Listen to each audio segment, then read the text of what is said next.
Multidisciplinary is when you have to take multiple disciplines into consideration.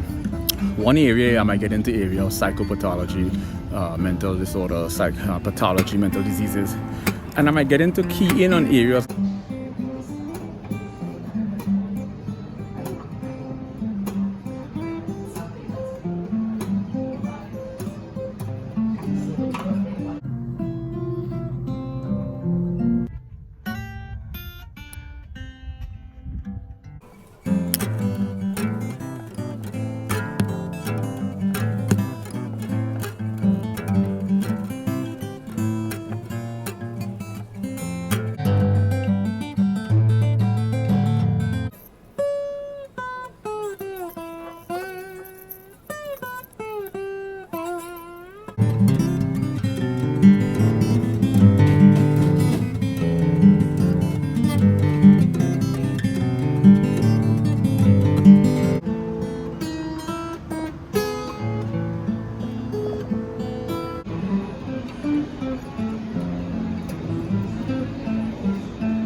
Well, not really.